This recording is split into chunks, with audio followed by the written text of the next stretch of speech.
हयात सहाबा। टॉपिक औरतों और बच्चों की हिजरत। नबी करीम सल्लल्लाहु अलैहि वसल्लम और हज़रत अबू बकर रज़ियल्लाहु ताला अन्हु के घर वालों की हिजरत। हज़रत आयशा रज़ियल्लाहु ताला फरमाती हैं कि जब हुज़ूर सल्लल्लाहु अलैहि वसल्लम ने हिजरत फरमाई तो आप हमें और अपनी बेटियों को पीछे मक्का में छोड़ गए थे। जब आपको मदीना में करार हासिल हो गया तो आपने हज़रत ज़ैद बिन हारिस रज़ियल्लाहु ताला अन्हु को भेजा। उनके साथ अपने गुलाम हज़रत अबू राफ़े रज़ियल्लाहु ताला अन्हु को भेजा। उन दोनों को 2 ऊँट और हज़रत अबू बकर रज़ियल्लाहु ताला अन्हु से लेकर 500 दिरहम दिए कि ज़रूरत पड़े तो इनसे और सवारी के जानवर खरीद लें। उन दोनों के साथ हज़रत अबू बकर रज़ियल्लाहु ताला अन्हु ने अब्दुल्ला बिन उरैकित को 2 या 3 ऊँट देकर भेजा। हज़रत अब्दुल्ला बिन अबू बकर रज़ियल्लाहु ताला अन्हु को ये खत लिखा कि मेरी माँ उम्मे रोमान रज़ियल्लाहु ताला अन्हा को और मुझे और मेरी बहन हज़रत अस्मा रज़ियल्लाहु ताला अन्हु जो कि हज़रत ज़ुबैर रज़ियल्लाहु ताला अन्हु की बीवी थी, उनको इन सवारियों पर बिठाकर रवाना कर दे। ये तीनों हजरात मदीना से इकट्ठे होकर रवाना हुए और जब ये हजरात कुदैत पहुँचे तो हज़रत ज़ैद बिन हारिस ने इन 500 दिरहम के 3 ऊँट खरीदे। फिर ये सब इकट्ठा मक्का में दाखिल हुए। इनकी हज़रत तलहा बिन उबैदुल्लाह रज़ियल्लाहु अन्हु से मुलाकात हुई। वह भी हिजरत करना चाहते थे, इसलिए ये सब इकट्ठे मक्का से रवाना हुए। हज़रत ज़ैद और हज़रत अबू राफ़े रज़ियल्लाहु ताला अन्हु, हज़रत फ़ातिमा, हज़रत उम्मे कुलसूम और हज़रत सौदा बिनते जमआ रज़ियल्लाहु ताला अन्हु को लेकर चले। हज़रत ज़ैद ने हज़रत उम्मे ऐमन और हज़रत उसामा रज़ियल्लाहु ताला अन्हु को भी एक ऊँट पर सवार किया। जब हम बैदा नामी जगह पर पहुँचे तो मेरा ऊँट बिदक गया। मैं होदज में थी और मेरे साथ मेरी माँ भी उस होदज में थी।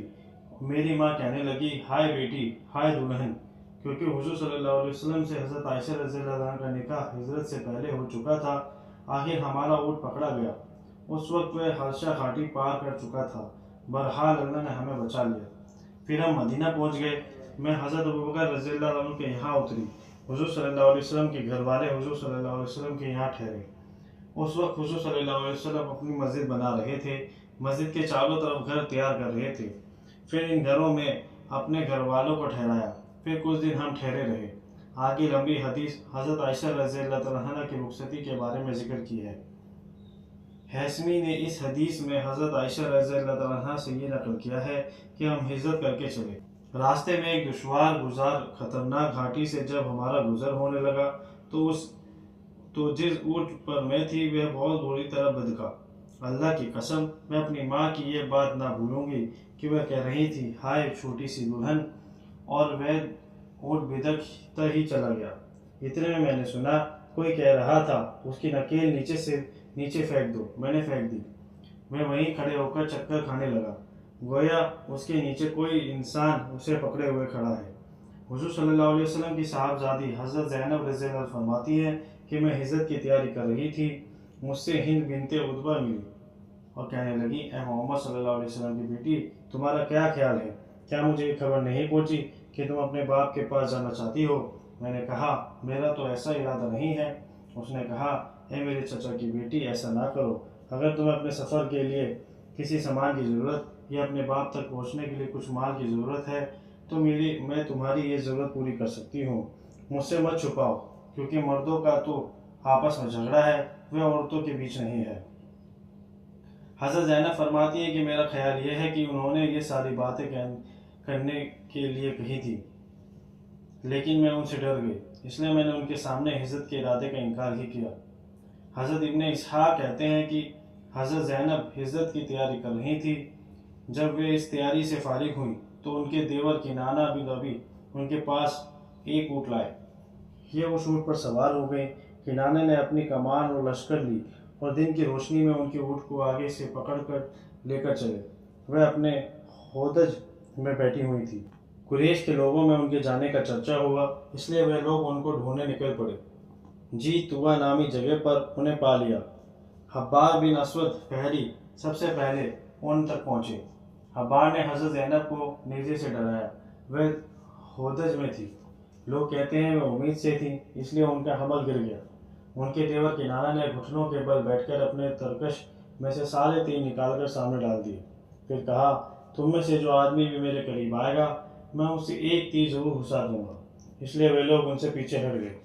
अबू सुफियान कुरैश के बड़े लोगों को लेकर आए। उन्होंने कहा, ये आदमी, ज़रा अपनी तीरंदाजी को रोको। ہم تم سے بات کرنا چاہتے ہیں، اس لیے وہ رک گئے۔ ابو سفیان آگے آ کر ان کے پاس کھڑے ہوئے۔ کہا تم نے ٹھیک نہیں کیا کہ تم اس عورت کو اعلانیہ سب کے سامنے لے کر چلے ہو۔ تم جانتے ہو کہ ان کے باپ محمد صلی اللہ علیہ وسلم کی وجہ سے ہمیں کتنی مصیبتیں تکلیفیں اٹھانی پڑی۔ جب تم ان کی بیٹی کو اعلانیہ تمام لوگوں کے سامنے ہمارے بیچ سے لے کر جاؤ گے تو لوگ یہ سمجھیں گے کہ یہ سب ہماری ذلت اور کمزوری کی وجہ سے ہوا ہے، اور ان کی بیٹی سب کے سامنے یوں چلی گئی۔ میری زندگی کی قسم، ہمیں ان کو ان کے باپ سے روکنے کی کوئی ضرورت نہیں، اور نہ ہم ان سے کوئی بدلہ لینا چاہتے ہیں۔ اس لیے اب تو تم اس عورت کو واپس لے جاؤ، یہاں تک کہ جب وہ شور و شغب ٹھنڈا بڑھ جائے، لوگ یوں کہنے لگے کہ ہم نے ان کی بیٹی کو واپس کرایا، تو پھر چپکے سے لے جانا، اس کے باپ کے پاس پہنچا دینا۔ تو کنانہ نے ایسا ہی کیا۔ حضرت عروہ بن زبیر رضی اللہ عنہ فرماتے ہیں کہ حضور صلی اللہ علیہ وسلم کی صاحبزادی حضرت زینب کو لے کر ایک آدمی مکہ سے چلا۔ قریش کے 2 آدمی پیچھے سے ان تک پہنچ گئے۔ ان دونوں نے اس پر ایک حملہ کیا، اس پر غالب آ گئے۔ حضرت زینب کو ان دونوں نے دھکا دیا، جس سے وہ پتھر پر گر گئی۔ وہ امید سے تھی، ان کا حمل گر گیا، خون بہنے لگا۔ لوگ ان کو ابو سفیان کے پاس لے گئے۔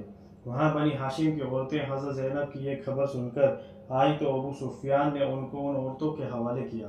پھر اس کے کچھ عرصے کے بعد وہ ہجرت کر کر مدینہ آئی۔ یہ برابر بیمار رہی، یہاں تک کہ اسی بیماری میں انتقال ہو گیا جب مسلمان انہیں شہید سمجھتے تھے۔ نبی کریم صلی اللہ علیہ وسلم کی پیاری بیوی حضرت عائشہ رضی اللہ عنہ فرماتی ہیں کہ حضور صلی اللہ علیہ وسلم جب مکہ سے مدینہ تشریف لائے، آپ کی بیٹی حضرت زینب رضی اللہ عنہ مکہ سے کنانہ یا ابن کنانہ کے ساتھ روانہ ہوئی۔ مکہ والے ان کی تلاش میں نکل پڑے۔ حبار بن اسود ان تک پہنچ گیا، اپنا نیزہ ان کے اونٹ کو مارتا رہا، یہاں تک کہ ان کو نیچے گرا دیا، جس سے ان کا حمل گر گیا۔ انہوں نے صبر و تحمل سے کام کیا، انہیں اٹھا کر لایا گیا۔ بنو ہاشم اور بنو امیہ کا ان کے بارے میں آپس میں جھگڑا ہو گیا۔ بنو امیہ کہتے ہیں کہ ہم ان کے زیادہ حقدار ہیں کیونکہ ان کے چچیرے بھائی حضرت ابو العاص کے نکاح میں تھی۔ آخر یہ ہند بنت عتبہ بن ربیعہ کے پاس رہتی تھی۔ وہ ان سے کہا کرتی تھی کہ یہ سب تمہارے باپ یعنی حضور صلی اللہ علیہ وسلم کی وجہ سے ہوا تھا۔ حضور صلی اللہ علیہ وسلم نے زید بن حارث کو فرمایا، کیا تم مکہ جا کر زینب کو لے نہیں آتے؟ انہوں نے کہا ضرور اے اللہ کے رسول صلی اللہ علیہ وسلم۔ آپ نے فرمایا تم میری انگوٹھی لو، یہ ان کو نشانی کے طور پر دے دینا۔ حضرت زید مدینہ سے چل دیے۔ حضرت زینب تک چپکے سے بات پہنچانے کی الگ الگ تدبیریں کرتے رہے۔ ان کی ایک چرواہے سے ملاقات ہوئی، ان سے پوچھا کہ تم کس کے چرواہے ہو؟ اس نے کہا ابو العاص کا۔ حضرت زید نے پوچھا یہ بکریاں کس کی ہیں؟ اس نے کہا زینب بنت محمد صلی اللہ علیہ وسلم کی۔ حضرت زید اسے مانوس کرنے کے لیے کچھ دیر اس کے ساتھ چلتے رہے، پھر اس سے کہا کیا یہ ہو سکتا ہے کہ تم کو میں کوئی چیز دوں؟ وہ تم حضرت زینب کو پہنچا دو، کسی سے ذکر نہ کرو۔ اس نے کہا ہاں۔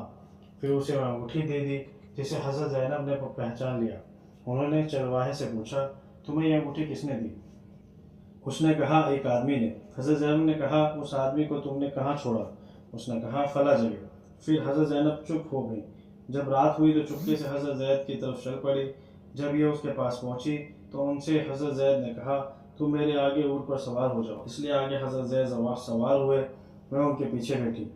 اس وقت تک پردہ فرض نہیں ہوا تھا اور مدینہ پہنچ گئی۔ حضور صلی اللہ علیہ وسلم ان کے بارے میں فرمایا کرتے تھے کہ میری بیٹیوں میں سے یہ سب سے اچھی بیٹی ہے، جسے میری وجہ سے بہت زیادہ تکلیف اٹھانی پڑی۔ جب یہ حدیث حضرت علی بن حسین تک پہنچی تو وہ حضرت عروہ کے پاس آئے اور پوچھا وہ کون سی حدیث ہے جس کے بارے میں مجھے خبر ملی ہے کہ تم اسے بیان کر کے حضرت فاطمہ رضی اللہ عنہا کا درجہ کم کرتے تھے ہو؟ حضرت عروہ نے فرمایا اللہ کی قسم مجھے یہ بات بالکل پسند نہیں ہے کہ جو کچھ پورب اور پشچم کے بیچ ہے وہ سب مجھے مل جائے، میں اس کے بدلے میں حضرت فاطمہ کا ذرا سا بھی درجہ کم کر دوں۔ بہرحال میں آج کے بعد یہ حدیث کبھی بیان نہیں کروں گا۔